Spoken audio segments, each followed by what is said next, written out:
En nombre de la Fundación Poma para el Desarrollo y el Teatro Luis Poma, les damos la bienvenida a la Escuela de Espectadores. Soy David Rocha, crítico teatral y docente del Departamento de Comunicaciones y Cultura de la UCA El Salvador. Hoy vamos a conversar un poco sobre la crítica teatral, el papel del crítico, y vamos a dar también algunos tips, elementos, ideas para que las audiencias, ustedes, la gente que nos viene a ver al Teatro Poma y que llegan a ver a otras salas del teatro del país, a los artistas y a las artistas de la escena, puedan tener otros insumos, otras herramientas para comprender y valorar de una forma crítica el teatro. En nuestras sociedades hay una noción que heredamos desde el siglo XIX en relación al crítico teatral y al crítico de artes en general, que se entiende como un semidios autorizado para decir qué cosa está bien, qué cosa está mal y qué cosa es arte y qué cosa no es arte. Sin embargo, desde los años 80, el giro del pensamiento filosófico en torno a las artes y sobre todo en torno al teatro, que es lo que nos interesa, entiende al crítico teatral como un simple y sencillo espectador especializado. Así como usted, así como yo, así como el otro, que llega al teatro y se deja sorprender con las propuestas que los actores y las actrices, que los elencos realizan sobre el escenario y que dan una interpretación, una mirada crítica, una mirada lógica, una mirada argumentada que pone o que alumbra ciertas zonas de la puesta en escena, de la escenificación, que muchas veces ni siquiera los elencos o los artistas han visto las potencialidades de sus trabajos. A partir de esa noción, yo me sitúo en las butacas, yo me sitúo frente al escenario y me dejo sorprender, porque no soy yo el crítico que llena de oro, ese rey Midas que toca, ¿verdad?, a los artistas con su forma de pensar y los convierte en grandes artistas, sino que me dejo sorprender por lo que ellas, por lo que ellos proponen sobre el escenario. Y a eso le llamamos pensamiento situado, es decir, la producción artística de todos los involucrados en el hecho escénico que se produce en el aquí y ahora de la representación.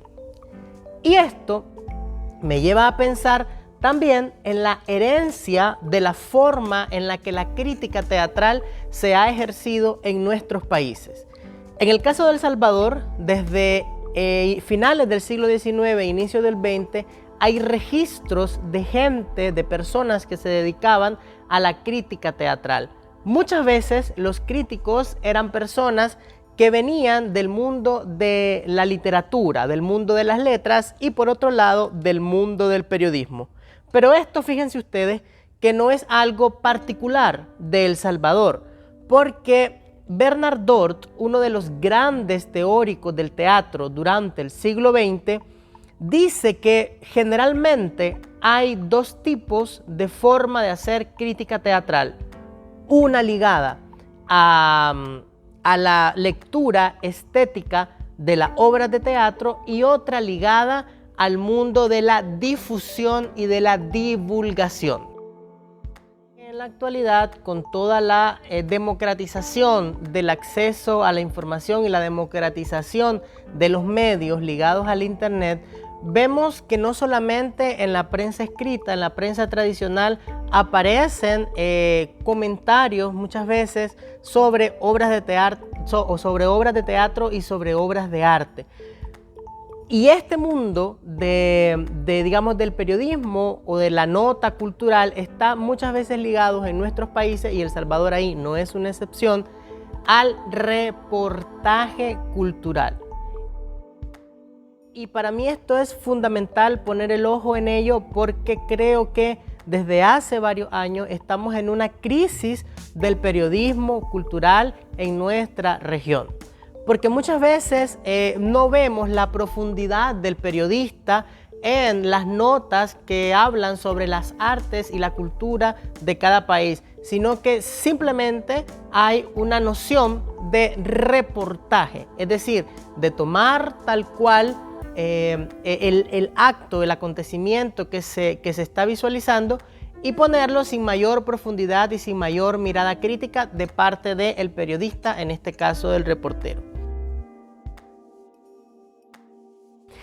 La otra mirada que Bernard Dort lanza sobre esta crítica teatral, la que se dedica al estudio estético y a la construcción, a la formación, a cómo se produce, cómo se hace el teatro, en El Salvador, al igual que en muchos otros países, se tiende a construir una crítica clásica, es decir, una crítica valorativa. Y ustedes dirán, ¿qué quiere decir esto? Es una crítica de teatro que, si bien se posiciona desde una voz, desde un crítico informado, tiende a dar consejos, tiende a dar opiniones sumamente personales y sobre todo tiende a hacer juicios de valor entre lo que para él o para ella está bien o está mal. Pongamos un ejemplo. ¿Qué diría yo si mañana alguien llega a mi casa y me empieza a decir, mire, ese comedor que tiene ahí, ¿por qué no lo mueve y lo pone más para allá? Y esa refrigeradora que está ahí, ¿por qué no la lanza para aquel lado? Pasa casi lo mismo, ¿verdad? Moviéndonos en estos desplazamientos de la vida cotidiana con aquellos críticos que se posicionan desde esa mirada valorativa, ¿verdad? Que si este telón lo quitáramos, la representación adquiriría otros valores. No, el hecho teatral sucede tal cual en el aquí y ahora de la representación.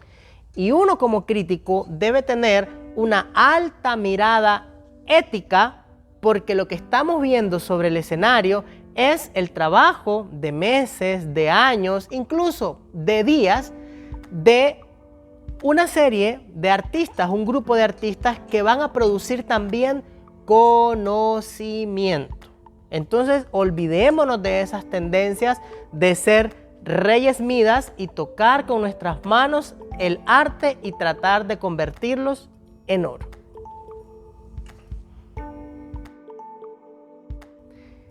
La teoría nueva, digamos, de la teatrología, sobre todo desde América Latina, ha pensado el teatro como, y ha defendido el teatro como este espacio donde coexisten un grupo o un artista sobre un escenario de representación que cuenta una historia, y frente a él, alrededor de él o al lado de él, están las audiencias. Es decir, ustedes, el otro que expecta, que está al tanto, que espera algo, y en ese esperar también construye y aporta a la escenificación. De ese tipo de teatro, del teatro como convivio, como hecho artístico, es del que se encarga el crítico o la crítica teatral. Pues miren, les voy a decir una cosa. Desde mi experiencia, hay algo que nunca falla, y es venir al teatro como una hoja en blanco, dejando fuera, en la puerta, nuestro background, es decir, nuestro archivo cultural, personal, y venir a expectar.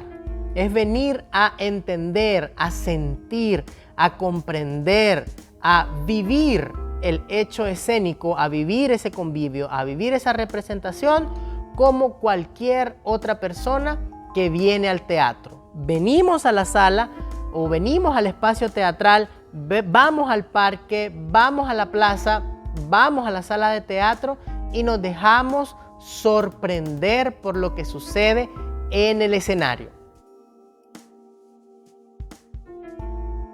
En primer lugar, los textos, la literatura dramática hecha teatro. Comprender de qué va la historia, qué nos están contando, de qué trata la representación que estamos viendo, posteriormente entender otras dramaturgias. Por ejemplo, la dramaturgia del espacio, es decir, cómo el espacio está ordenado. Y este campo del espacio nos lleva a comprender o a visibilizar o a visualizar el mundo del diseño escenográfico. Por ejemplo, pensar en qué espacio está sucediendo la representación. Nos referimos si es en el Teatro Presidente, si es en la Sala Mayor del Teatro Nacional, si es en el Parque Morazán, si es en el Teatro Luis Poma, si es en el colegio, en el atrio del colegio, si es en el atrio de la iglesia, si es debajo de un árbol. Entender el lugar real, entender el espacio sobre el cual el elenco está representando la obra. Y después tenemos el espacio de la ficción, que es el espacio en el que sucede la representación.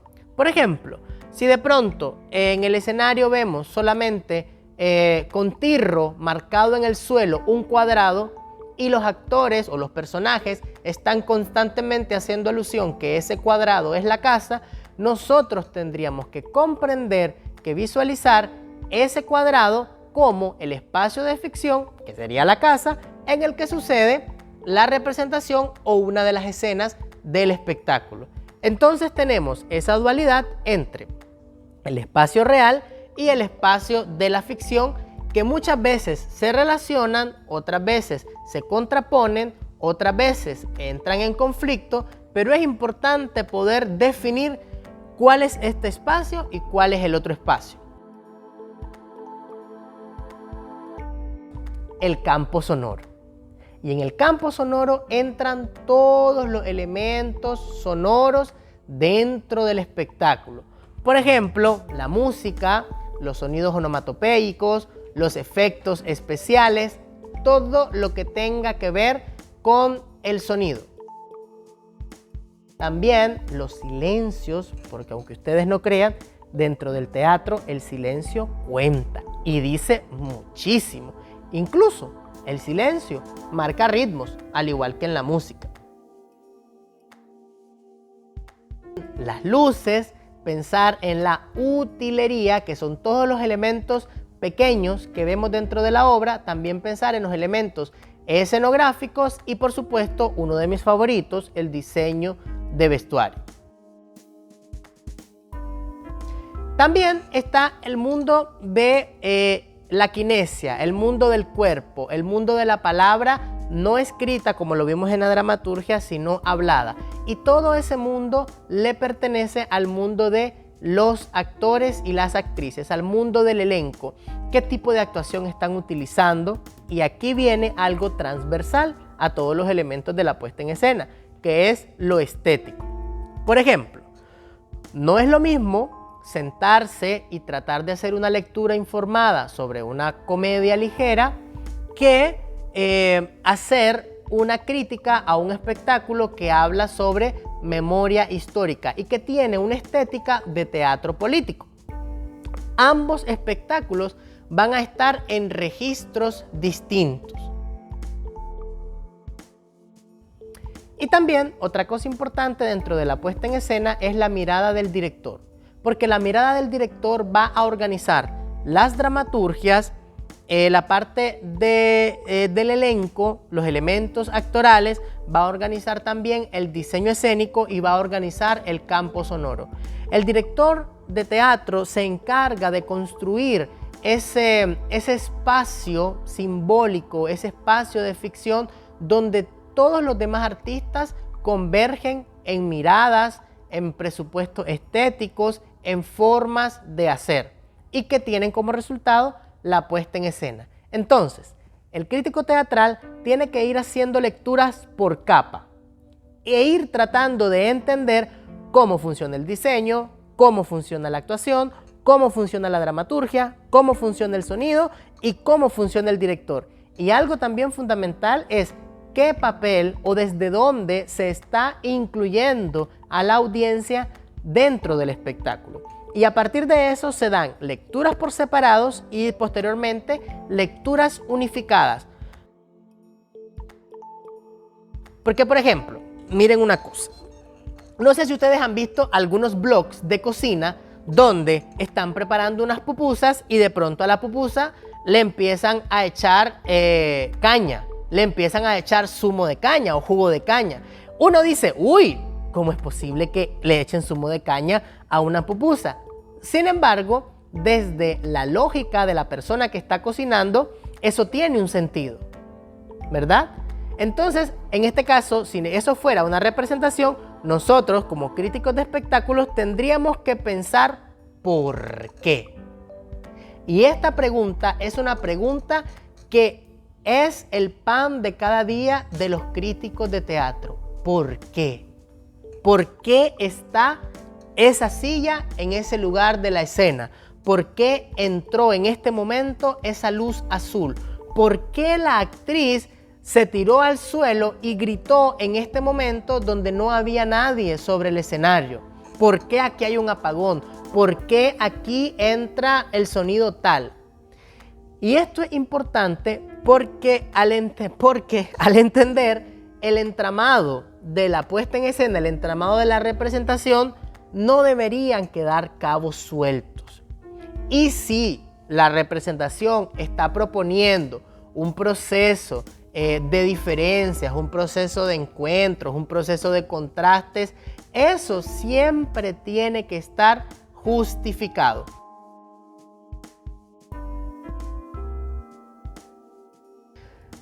Pues los procesos artísticos siempre deben tener detrás una intención.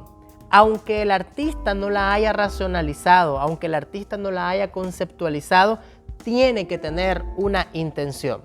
Muchas veces en el mundo del arte se habla de Marcel Duchamp. Marcel Duchamp era un artista de las vanguardias artísticas que un buen día, en un acto de rebeldía, en un acto de lectura a contrapelo, agarró un urinario, esos urinarios que uno ve en cualquier baño de varones, agarró un urinario y lo metió en una galería. Punto. Esta es mi obra de arte. Bueno, ya ustedes deben de imaginar el escándalo que se hizo en los años 30, el urinario de Marcel Duchamp.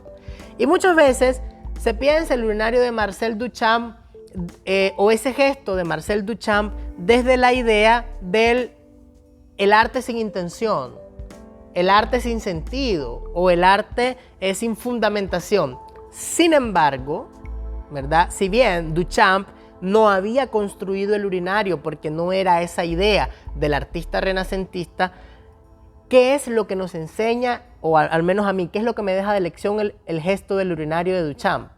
Eso mismo, el gesto, la impronta, lo que está detrás de ese urinario puesto en la galería.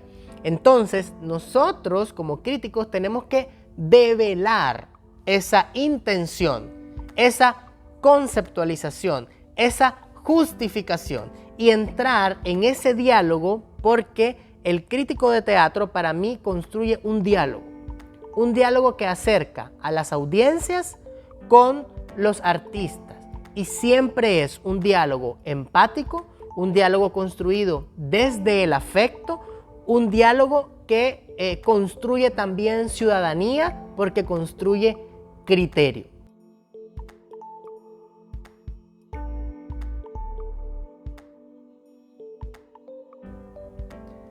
Ahora les quiero dar algunas sugerencias para que ustedes también puedan ir desarrollando paulatinamente el pensamiento crítico cuando vayan a participar de ese convivio que nosotros llamamos teatro. En principio, déjese sorprender. Vaya al teatro, vaya como un papel en blanco, siéntese como espectador, siéntese como audiencia frente a la representación y déjese sorprender, déjese interpelar. Piense en lo que los actores, las actrices, el elenco, el mundo de los artistas le está queriendo decir. Y en ese caso, yo le diría que pudiera también encontrar la anécdota, la sinopsis, el resumen de la obra. ¿Qué me quiere decir la obra? qué me cuenta el espectáculo. Por lo general, siempre se cuentan narraciones tradicionales, con una estructura de inicio, nudo y desenlace. Por lo general, porque hay algunos espectáculos que tienen una forma de contar bastante compleja. Pero pregúntese usted, ¿qué me están contando estas personas que están sobre el escenario? Después, piense, ¿cómo esta historia que me están contando en el mundo de la ficción se relaciona con el contexto real? Se relaciona con la sociedad en la que vivimos. Se relaciona con el aquí y ahora que nos envuelve tanto a las audiencias como a los artistas. ¿Por qué es importante esto? Responder esta pregunta de la relación entre esa historia de la ficción con el país, el territorio, el contexto en el que vivimos es fundamental porque tanto los artistas como nosotros, las audiencias, pertenecemos a un contexto de producción cultural.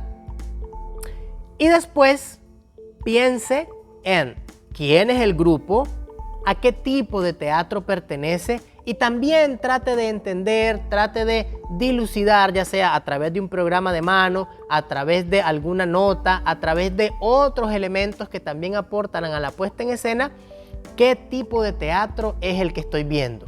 Si es una tragedia, si es un drama, si es un melodrama, si es teatro para niños, si es teatro de títeres, si es un espectáculo que gira alrededor de la memoria histórica, si es un autor internacional, si es un autor salvadoreño, etcétera, etcétera, etcétera. Y la última, y para mí la más importante, vaya al teatro porque le gusta ir al teatro. Vaya al teatro y déjese sorprender. Vaya al teatro y dialogue. Piense en lo que la gente que está parada enfrente de usted le está diciendo y déjese tocar desde el interior. Déjese interpelar para que cuando usted salga del teatro y la gente de afuera le pregunte: ¡Hey! ¿Y cómo estuvo el espectáculo? ¿Y cómo estuvo la obra? ¿De qué trataba la obra? Usted, al igual que la gente que estuvo en el escenario, hable y comprenda desde aquí, desde lo más profundo del ser humano.